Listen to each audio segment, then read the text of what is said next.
ladies and gentlemen. Give it up for Katherine Blanford.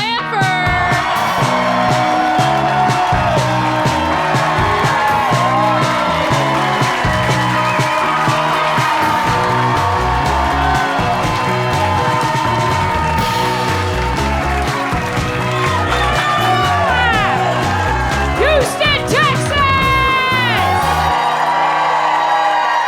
Thank you, guys. Thank you, please. You're gonna spook the horse. Oh, I'm so happy to be here, guys. I spent the past year and a half touring across the country for all these clubs who've had me as a female headliner for tax breaks. It means the world to me. Most clubs I go to, people, it's the first time they've seen me, and so they come up to me and they're like, "Oh my God, Katherine, you're a woman." And I'm like, "Thank you." And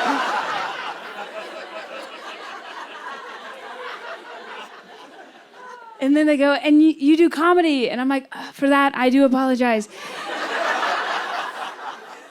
And then they're shocked. They're like, "But you're not very dirty." And then that pisses me off because I want to, Houston, I want to be like I want to be a little rotneck thought so bad. I don't know, guys. I don't think I have it in me. I try so hard, but I think I might be even asexual. Sorry, Texas. Asexual. That's where a woman dates a man. And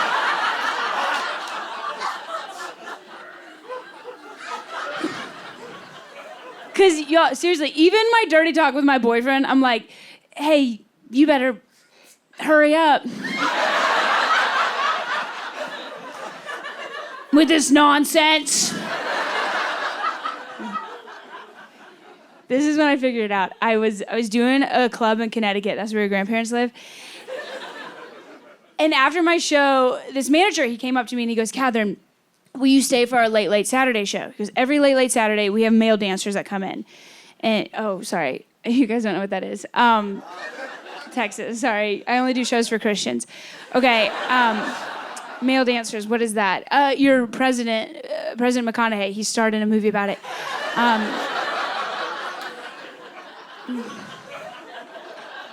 Male dancers, it's like the Wiggles, but for your mom. And it's very interactive. Okay, so I was like, "No, I'm tired." And the manager was like, "Please, Katherine, stay." So I sat in the back of the room. I had my Cobb salad light ranch. And this male dancer, he came up to me and he asked me if I wanted to dance. And I was like, no, thank you. I'm not a good dancer. And he was like, "That doesn't matter."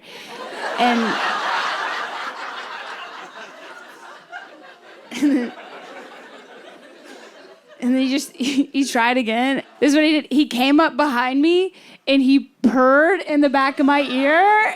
And I was like, no, thank you. You're not really my type. I'm more of a horse girl. And then he body rolled down me and he breathed hot breath into my vagina. And I was like, no, just got off work, no more moisture.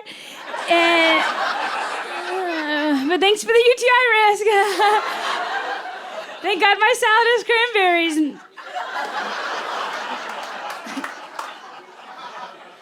And then he dropped his drawers and out in a banana hammock came, I was like, well, there's the horse in ya. And then it just swayed to the beat because he wasn't white. And he goes, sorry, that part's redundant. I'm sorry. And he goes, "You can touch it." Now, hear me out, Christians of Houston. Listen, usually I wouldn't have touched it either, but I know, it's in that moment, I saw myself in him, you know. I was just like, I get it. I'm like you know, I'm a nighttime entertainer too who does crowd work. And you know, sometimes when I do crowd work and the crowd doesn't want to participate, I know that sucks. So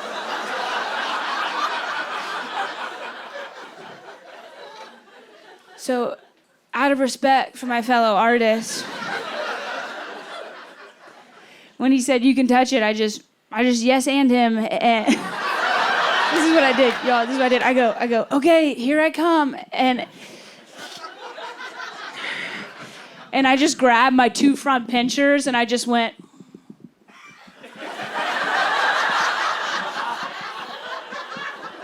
And I just itsy bitsy spidered his water spout. But I never even looked at it. I looked him in the eyes the whole time. Like I was trying to guess a mystery item. What is it, a flute? Well, now it's a kazoo. So anyways, I say all that to say, I have a boyfriend, and I know, it's very serious, guys. We live together, and I know he believes in me, because he makes me pay rent.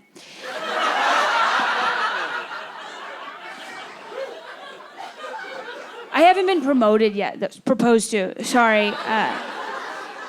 Because no matter how much I squeeze, he still pulls out.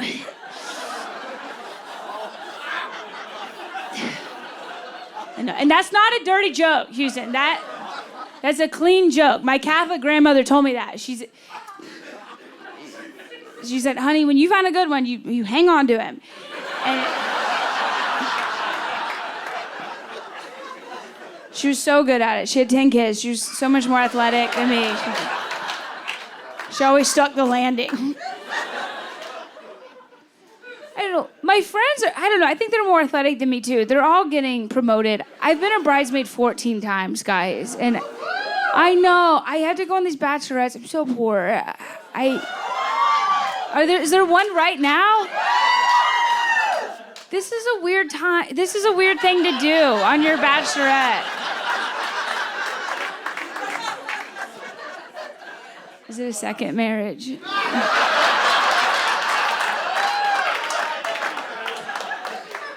I mean, it's fun. I like it. I like it for you. But you're at a comedy show in an attic on a Friday night.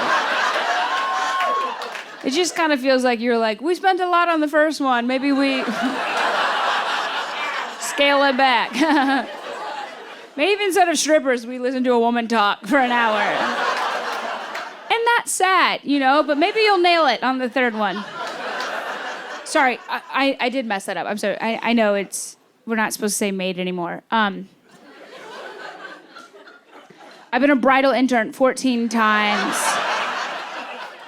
You two get me. I was on one of these employee retreats right now, and before the big conference. Yeah. This happened recently. I will say. Also, by the way, this trip that I was on, it happened like every bachelorette happens. Okay, first of all, every trip starts out, everyone's very cordial, everyone's very, very polite. They're like, no, I love your bangs. And then...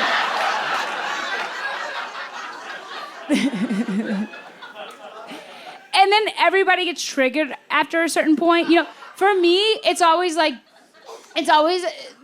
morning after drinking, you know, you're so hungry, right? And you're at brunch, you're ready to chow down, you know? And the girl before you, all of a sudden, she starts to decide she's not going to be herself anymore. You know, this is the day. She's going to be good, you know? Oh, you're going to be good now, Mary Paige, huh? Now? Yeah, you think you can be good now? And she goes, I'm just going to have a summer salad, but could you take off the food? Replace it with wind. If that's extra, I'm okay with that.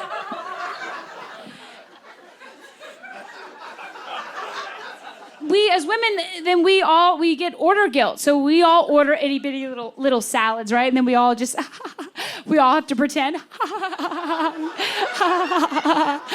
it's exactly what I wanted. I can hardly finish it. I'm so full on friendship. And then we go home, we have closet pasta. So I was on this trip. And I should say, guys, I don't mean to sound like I'm anti-brunch. I'm not. Listen, I love doing comedy. I love this, but my passion is drinking in the morning. I love brunch so much. I always leave brunch inspired. You know, I remember I was at brunch recently, and I was with a bunch of girls, and remember this one girl, she was going on and on about herself. I hate her so much. She's my best friend. And I looked past her, and I could see my friend Caitlin, and I could tell she was really drunk, because her name's Caitlin with a Y. She was that kind of drunk, where like her body was with us, but her eyes were back in Nam.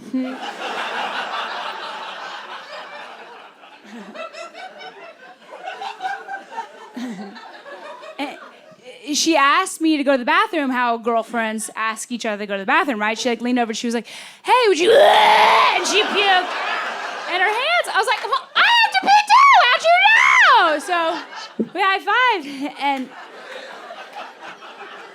we went into the bathroom at the same time, and we came out at the same time. But she was wearing a romper, a one-piece thing, right? And it had a long zipper in the back.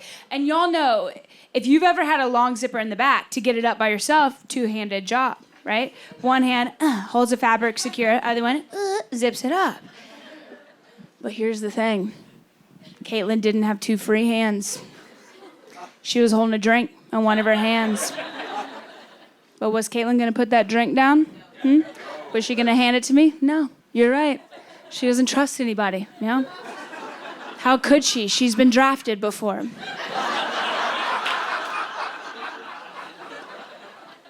So this is what this DIY bra did. She didn't even say anything. This is what she did. She just turned back around. She went back into the bathroom stall and she kicked open the door, right? And then she climbed up on top of the toilet seat backwards, right? Kept the door open and looked in the mirror. And with her one free hand, she just karate chopped that romper into her butt crack. Do you understand what I'm telling you, Houston? Sorry, we should get it for the discount tickets over here. They never get an up-close pic of this. Okay, here we go. Should get it for the deacons and the pastors over here. Do you understand what I'm telling you? Her butt was like, I got you, girl, and she just zipped that mofo up. Then she dismounted and did a one-leg twerk to free her Grand Canyon from its cotton harness. And she looked in the mirror, she fluffed her pillows, and she walked out. And I was like, women can do anything.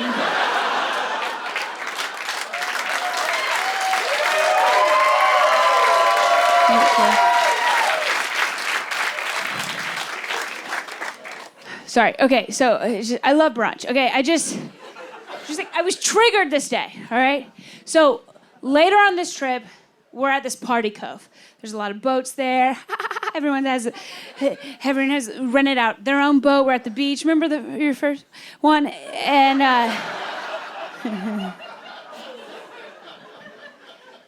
right, and there's like a bunch of people there, and they're drinking. Yeah. And we've got a boat, but we're a bunch of girls in our 30s now, and it's daytime, so we're taking shots of breast milk. Don't knock it till you try it, okay? Let me tell you. If y'all are drinking tonight and you have a chance to take a shot of your friend's titty nectar, it doesn't matter how much you drink, you will wake up the next morning born again, okay? My favorite flavor is Sarah. She's so good. You could just taste how good of a mom she is, Oh, like a little bedtime story for your tum-tum right here, Oh, I should say, do not try Christine. There's something about Christine. You can tell she still does cocaine. So anyways, okay, so I'm on this boat, right? And I'm feeling a little tipsy because Sarah forgot to pump and dump. And we look over, and there's another boat full of a bunch of girls, and you could tell they're on a bachelor trip too. But you could tell they were younger.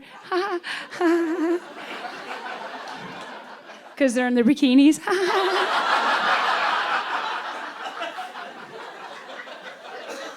and they're taking selfies and their whole body is in the picture. At a certain point as a woman, you don't take a full body bikini picture, okay? At a certain point, at a certain age, when you line up for a beach pic, everybody lines up. We treat it like a loaf of bread. The ends are the worst. And we'll go, waist up! And then we'll slowly start backing into the ocean till about right here. There we go. Try one more. Yeah, there we go. Mary Page is like, I like my bangs in that one.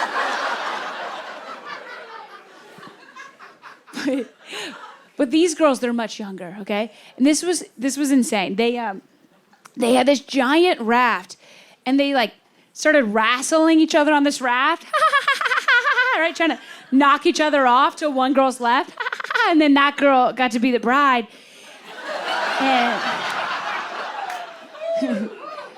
And these dudes are swimming by, and they just notice a bunch of girls wrestling in their bikinis, and they're just.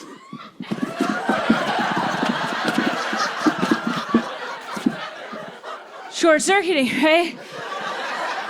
They've never seen anything like that because they're from Shreveport. So.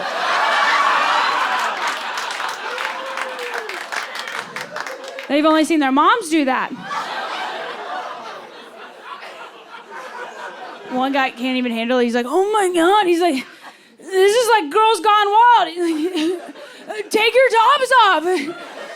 And that's when I got offended. I was like, hey, why didn't you ask us to do that? No, he didn't have to. We were already bumping.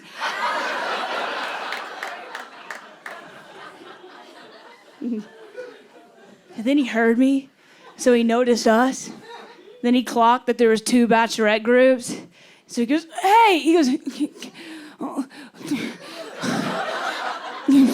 why don't your bride fight their bride? And then all the guys were like, yeah!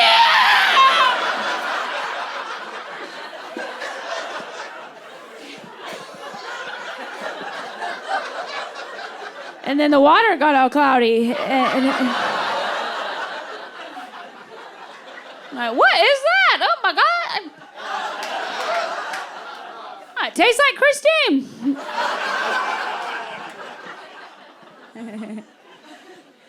But our bride, she wasn't having it, right? She's elegant. She's from North Carolina.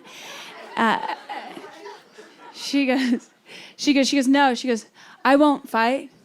She goes, but I'll offer up one of my maids. And then, of course, she just pointed to me because I don't have kids or eyelash extensions. I should tell you guys that joke used to be hair extensions, but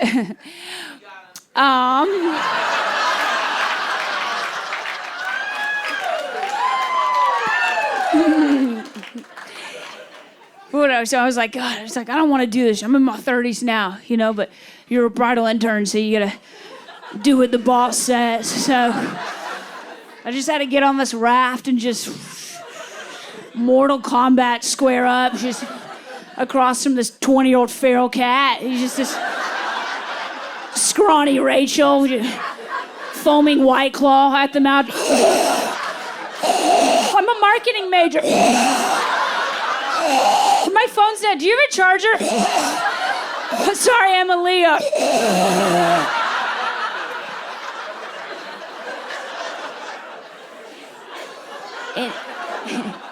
It was one of those moments in my life. We've all had this moment where you see somebody younger and then you realize how much you've elevated as a person. I was just looking at her like, bitch, I used to be you. Do you remember in your 20s when you didn't eat because you were trying to stay scrawny because you're trying to find a mate, because you needed shelter, right? You didn't want to live with your 17 roommates anymore, But I was like, now I'm good. Now I live with an accountant in the suburbs. We got an Instapot. You're not horny anymore. You don't have to pretend like you like butt stuff anymore. Now it's all like prepared. You got sexy time circled on the calendar every other Tuesday. He comes home, you clock in, you do your 3 positions, you clock out, you're like, whoa, 4 minutes, 12 seconds. That was a long one, yeah. We're gonna have to use the massage gun tonight. So anyways, I was like, I've been out of the game. She's gonna take me. Sure enough, I had to square up, right? And when they said go, she lunged at me, but then she slipped off me because she's still in her 20s and wears tanning oil. And I'm in my 30s now, so I have SPF 90 and Botox in. So I didn't move a muscle. When I just got her in a headlock and I just whispered, forgive your father. And she slipped on her tears and fell in.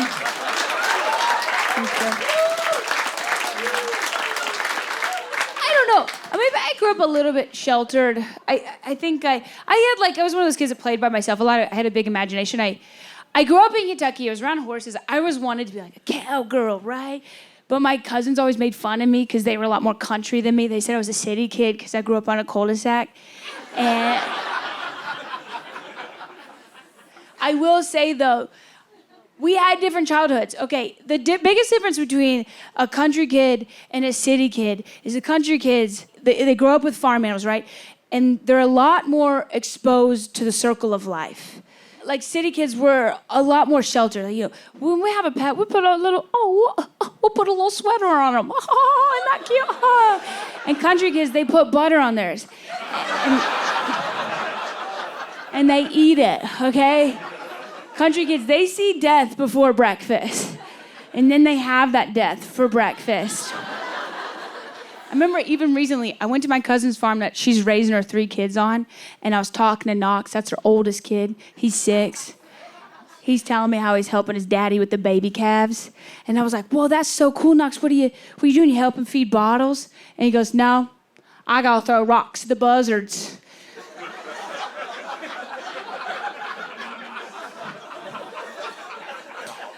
Because when the calves are born, the buzzards like to stroke around up top, and then they dive down and they peck the calves' eyeballs till they can't see no more, and then they can't nurse, and then after a few days they starve to death. Then the buzzards get to eat them for supper, so I got the rocks to the buzzards because Daddy says the government won't let us shoot the bastards.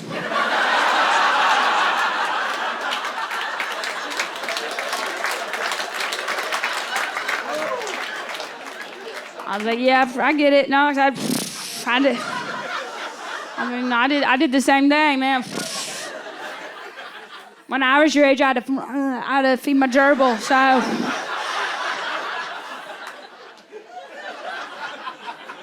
And one time it disappeared, and my mom was like, don't worry, it just got to shed its winter coat. And sure enough, next day it reappeared, a whole new color.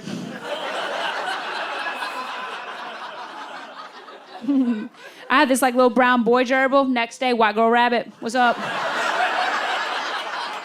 I'm telling you, these country people, they are so much more at ease with death. I even remember when I was 6 years old, my parents took me to the Kentucky State Horse Park for my birthday because I was obsessed with horses. You got to go. It's in Lexington, Kentucky. There's horses you can pet. There's horses you're not allowed to pet, but you can look them in the eyes and cry. It's Disneyland for middle children. I'm so excited. I'm 6. My birthday party, right?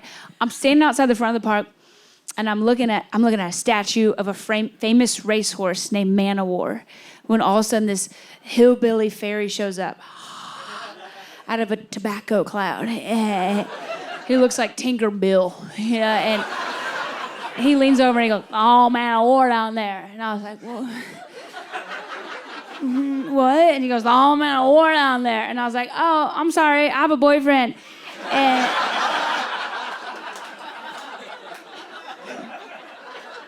he goes, "No, the whole Man o' War is buried down there." He goes, "Usually when horses die, we gotta chop them up." And I was like, "Oh, I'm 6. I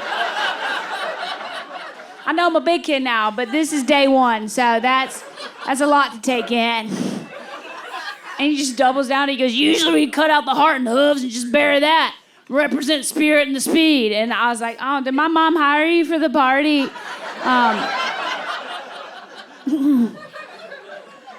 I go, what do you do with the unicorn? He goes, what? I was like, well, the magic part. And he goes, oh, I'm sorry, I have a girlfriend. And he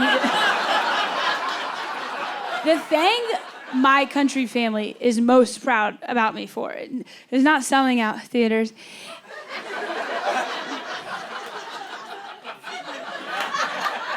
I see you. It's a rat.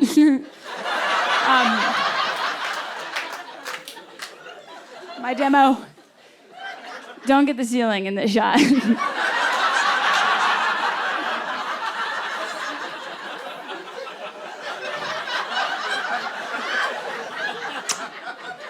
No, I'm very rich. I'm very successful. This is actually just a fundraiser so that this 2,000-seat theater can finish their roof.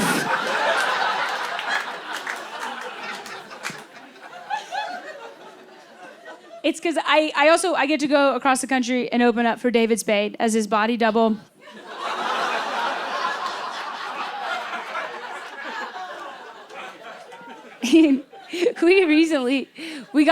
We booked a private gig. So he got for himself and all his openers, he got us a private jet. And I was so excited because I've flown fourth class my whole life. I'm like, oh, I've never ridden on one. So I get on this private jet. I have to take a private tinkle. And I don't know if you guys have been on, no, you haven't. You're here. Anyways, okay. But I can't find the bathroom because there's no sign. So all of a sudden, the pilot comes out and he kind of scoffs at me. You know, like the valet scoffs at you when you show him how you get in through your trunk. And then he points to this velvet bench that I was sitting on. And he lifts it up and he goes, we hide the toilet seat underneath. And it blew my mind. I was like, what? That's some rich people Hunger Games shit right there. I was like, my people, we don't have the toilet. We come from a land called Coach. And we have signs because we eat solids. And I started spiraling. I'm like, we even play games with our potties, okay? So I'm from a land called Louisville, Kentucky, where they have the Kentucky Derby. Has anyone ever heard of it before? Okay, low red. Okay, front row. Okay, so what it is, if you don't know, it's this fancy event where wealthy people, they watch these animals run around in circles, you know, and after every race, you can see some of them freaking out. Oh, shit, because they just lost their son's college fund on an animal named Buckle Up Buttercup.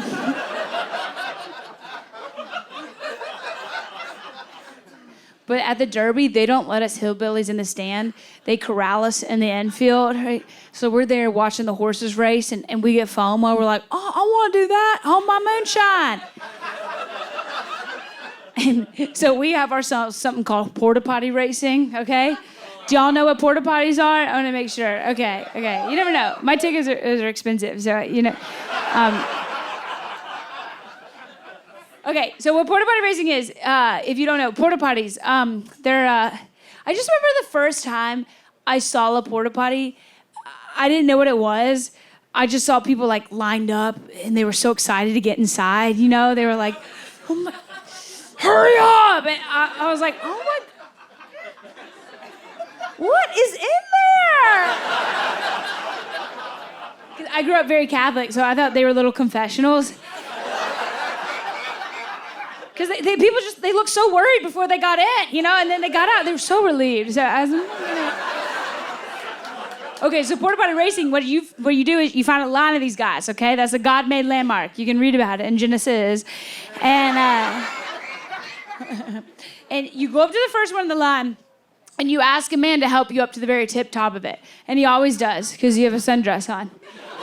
And then, oh, he looks just like you. I knew, okay. Now I clocked you. Okay, and then the name of the game is to try and run across the top of the porta potties without falling in. It's like the floor is lava, but worse. Because it's human lava. Do you get it? Listen, if you fall in, you're going to wish it was real lava, all right? You would just die, but you don't. And then you just have to remember it at Catholic Mass the next morning. Now, if you get pretty far and you haven't fallen in yet, then there's dudes on the ground that are gonna get excited, because now you're their redneck ninja warrior. They're like, oh my God, she's really doing it. And they can't help themselves. They get so excited, they'll throw full beer bottles at your head, because that's how their dad showed them they were proud. And then if you dodge all the bottles full of love and you make it to the very end, then you get to get arrested. And then you get to go to jail. And you get to talk to your dad again.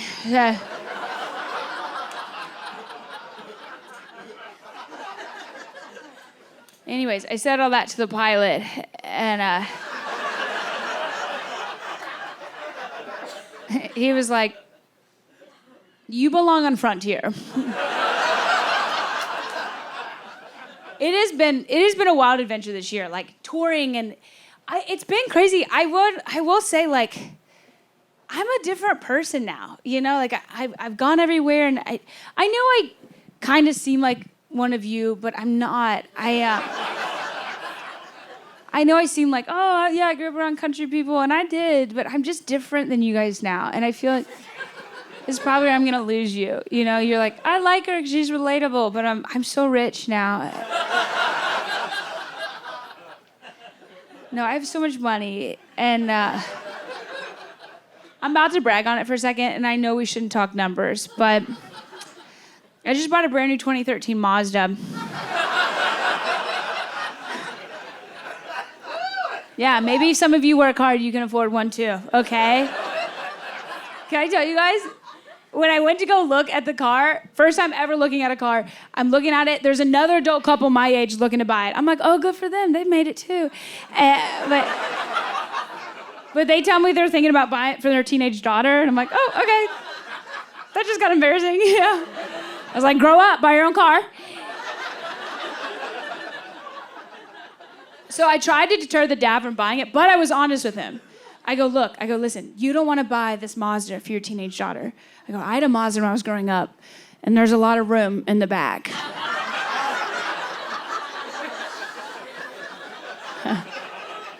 He goes, is there something in your eye? I'm like, what? This is true. But it wasn't me back there. It was my friends back there with their boyfriends. Sorry, okay, it was my friends. They're always like, don't say boyfriend, Catherine, don't put a label on it. It was my friends back there with their high school volleyball coaches. Okay, sorry, I messed up. Did you coach? Okay.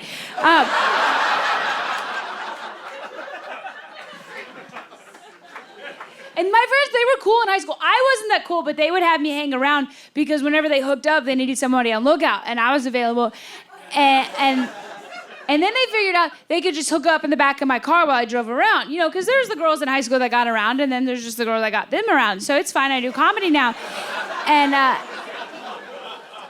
But I remember the first time my friend asked me to do it, she was like, will you drive us? And I was like, that's fine, just let me know where to go. And so Kirsten was in the back, and she was like, just don't stop, I'm almost there. And I was like, well, it's a cul-de-sac, so left or right, yeah. And she just said it again. She's like, I'm almost there. Yeah. And I was like, where, bitch? Yeah. But anyway, she never got there. You remember high school. Yeah. We wasted so much gas that summer. Just trying to get there. I remember while they were hooking up, they would ask me for privacy. They would be like, please, Catherine, we can hear your heavy breathing. And so while I'm driving, I would just have to scoot my driver's seat all the way forward and then lean it all the way forward until my chin's on the wheel, right? And I didn't play volleyball, so I don't know what kind of drills you taught these girls. I don't know if they were doing burpees, I'm not sure, but eventually while I'm driving, they would just start hitting the back of my driver's seat over and over and over again till it got kind of weird, because now I'm grooving along with them. I'm like a dance mom. I'm behind the scenes, but I know all the moves. I'm asexual now, but I swear I used to have threesomes. I swear to God. I was in the driver's seat. Yeah. My parents knew that I snuck out because I have the Mazda logo imprinted into my forehead. So anyways, I said all this to the salesman, and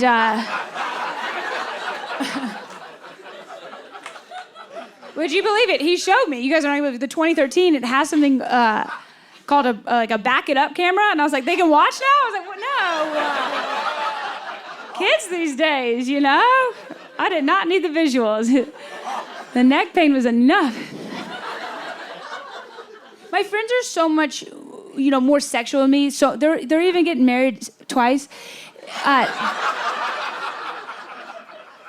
the weirdest thing is like, we're in our 30s now, and my friends, they're going on their bachelorette trips for their second marriage, and they still want to go to Miami, and I'm like, all right, yeah, let's get one more disease. And it's so weird, like, they'll want to go to a club, but I'm like, but you're a country music fan, but I guess this is like my friend, this is her last chance to grind with Ricardo before she marries Rick, Pops out her Henry that soaks all the hope out of her tits.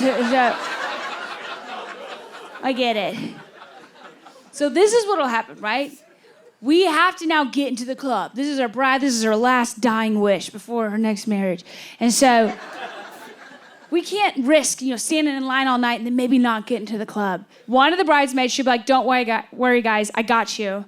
I'm going to text the club promoter. And we're like, what? Stephanie, how'd you get his number? You're a mother of 4. And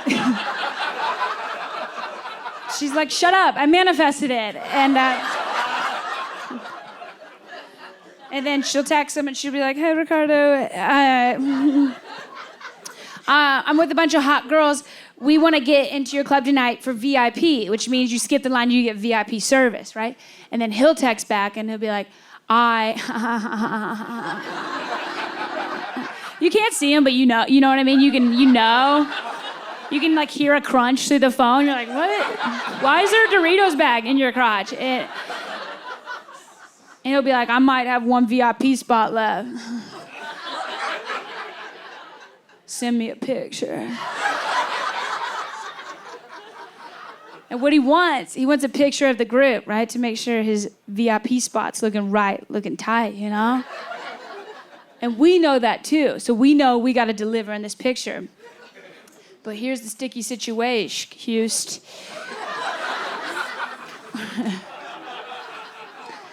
We're working with a select roster of girls. You pick up what I'm putting down right now? These are girls, that the girl picked to be her bridesmaids. They've been influential in her life. They've been good girls to her, but some of them, they're just good girls. So we have to put our first string in the front row. And then some of us find out, we're middle row girls, right? And that hurts. But listen. But by the way, in this situation, I'm not a front row girl either, okay? I'm a middle row girl, okay? Listen, I'm front row if we're trying to sneak into a Purina dog show. That's me, okay? You can buy that. My baby's about to go on, I gotta glue fur extensions onto her. So that's me. But a club front row girl, that's a girl with some peaks and valleys to her, right? That's the girl, when you're with her, you can hold on to more than just memories,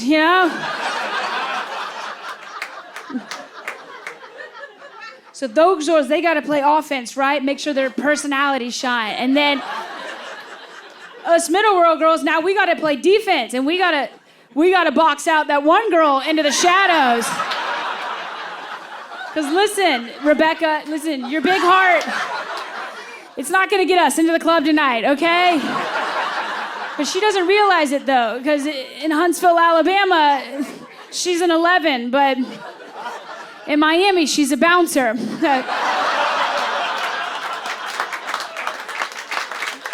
I know.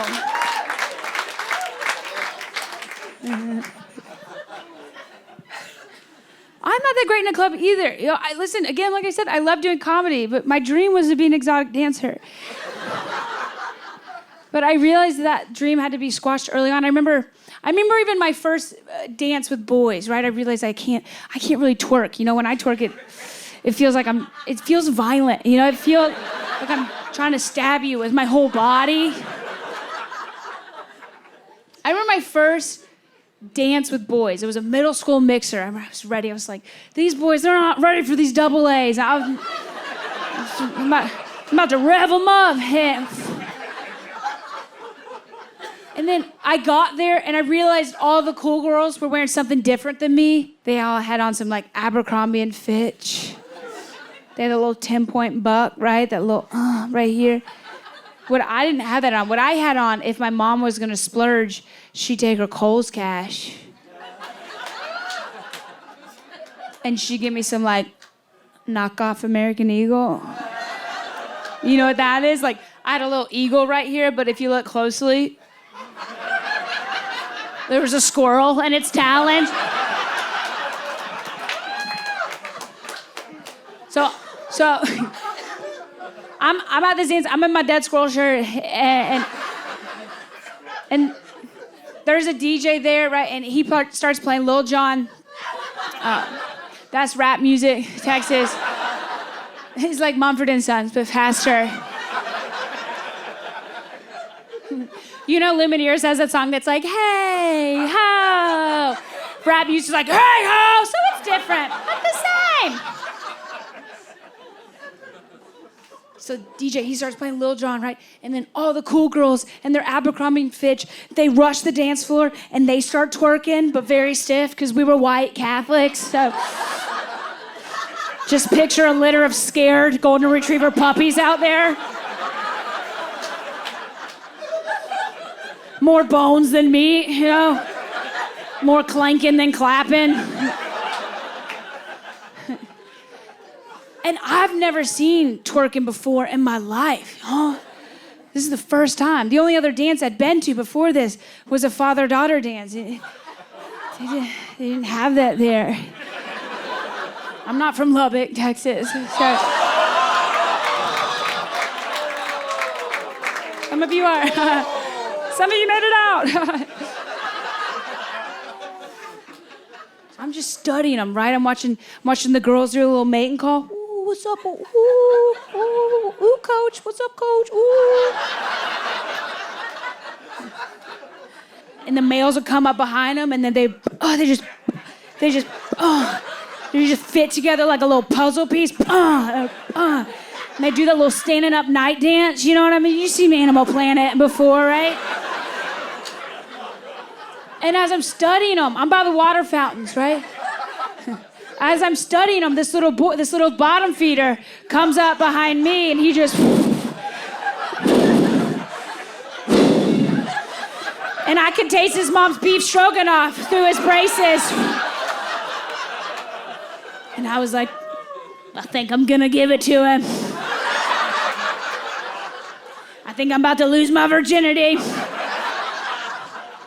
But listen. But here's the thing. I'm very white too. To me, a beet is just a vegetable. So it gets a big laugh in Atlanta.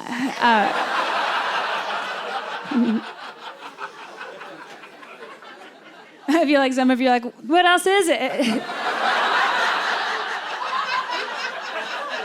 I don't have time. I can't. But I just remember like thinking I could twerk. This is what I did.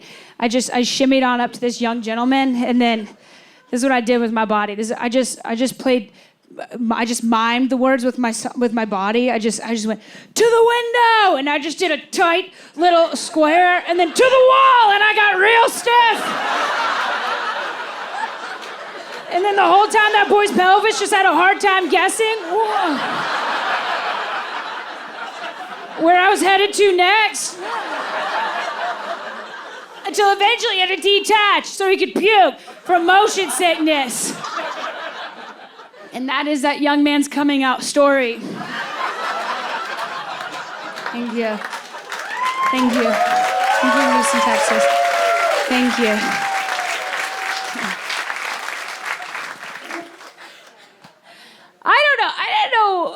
what everybody else follows, or if you do, if you used to be. I was very Catholic. I went to Catholic middle school, all girls Catholic high school. My favorite color is plaid skirt. One bread, one body. Favorite Backstreet Boys song. Okay, but us Caths, we had this little book called the Bible, and inside there were little fairy tales. And I remember even when I was young, some of the stories really tripped me up. Sometimes there were stories in the Bible about how God would use one person as a pawn to teach another person a lesson. Right? There was a story that always tripped me up. It was about a man, his name was Abraham. What's up? And what's up? I'm Abraham. I'm 482 years old, and I'm running for president. And I'm just kidding. I don't know what you did back then. Maybe Pharaoh. I'm not. But he really wanted a son, right? So God finally granted him a son, and he was so pumped. He's like, what's up, son? And what? He loved him, right? But then one day God showed up, and he was like, Abraham, if you really love me, you'd slay your only son for me. And this is back in the day, so slay's not good yet. Okay, this is not Pride Week slay, Texas, okay? This is your grandparents' Good Friday slay, okay? This is like, no, don't slay. You know, it's like, no, you better not slay, girl. It's not good. And Abraham doesn't want to do it. He's like, no, it's my kid. But he's like, all right, God, anything for you, babe. And so he's like, how am I going to do this, right? So he goes to his son. He's like, hey, son, I have a great idea. Let's go camping. And so then they hike up to the top of this mountain, right? And they get up there, and Abraham's like, oh, my God, what is that, an altar up there? What are the odds? Oh, my God, I'm literally dead. How long has that been up there? Oh, my God, climb on it. See if it's sturdy. And then right before Abraham's about to slay his only son, God shows up, and he's like, punks. Oh, my God, I can't believe you doing that. You're so obsessed with me. And you've seen him in Practical Jokers. So, but the story doesn't talk about Abraham's son after that, who's probably just climbing off the table like, I thought it was funny too. I did. I cry when I laugh. No, when I'm happy, I look devastated. And that's how the Bible teaches us where daddy issues come from. And these were the stories as a kid that stuck with me, right? And then I grew up, and I went to high school, and I became a Catholic slut, as the prophecy foretold. And I was dating this guy, and then I cheated on him. But I did the right thing, and I told him the truth. I was like, listen, God made me do it. You know, and he's devastated. And imagine it, but younger. And then the next day, my family, we go out of town for Christmas vacation, and we don't make it back in town for the big, like, high school New Year's Eve party. And we get back in town the next day, and my boyfriend calls me, and he's like, hey, I gotta talk to you about something. Can I take you out to a nice dinner? And I'm like, yeah, it's the least you could do after what you made me do to you. So we go to this nice dinner. I'm eating my Crunchwrap Supreme.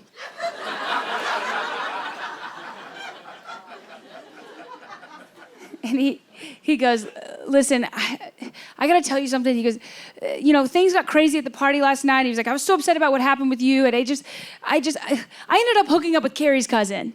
And I was like, what? I was like, how did this happen? And he's like, I don't know. We were in the back of a RAV4. I was like, not even a Mazda? Are you kidding me? And by the way, Carrie's cousin was this girl who used to live in our hometown, but she moved away to New York to become a big-time model. And she was modeling for all the big names, like Sears and Kohl's. And then the dagger in the wound was the next day. Now, there's a write-up in our local newspaper about how Carrie's cousin is now playing in a TV show. So I'm like, not only is she in my dad's catalogs, but now she's on my TV. So I start following her career just to make sure she wasn't gonna go anywhere.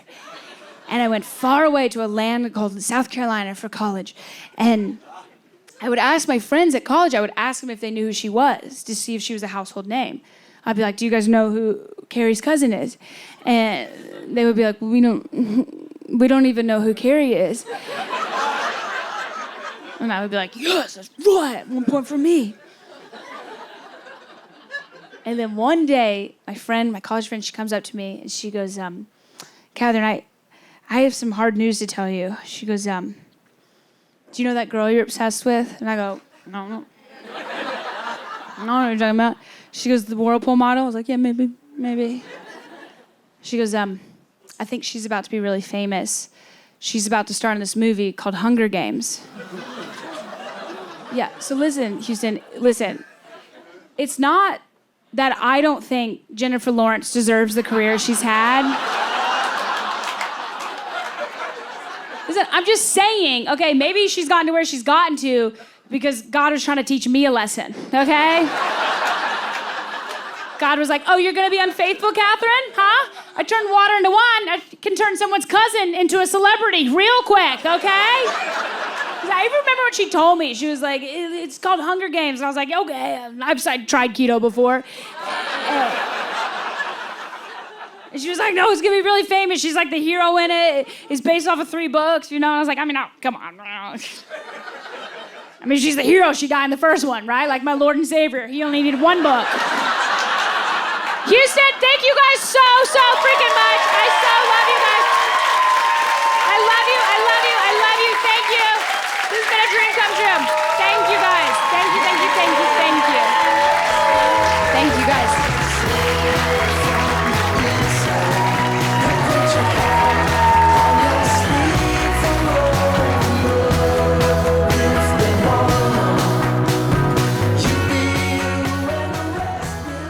You ready to do your little skits tonight? No, it's like a big girl set. Who do you think you are, Beyonce? No, I mean, we're like a cool duo. You'd be nothing without me. Well, you'd still be working at P.F. Chang's without me. Whatever, you little wannabe Catholic cowgirl. But hey, hope you have a good show tonight.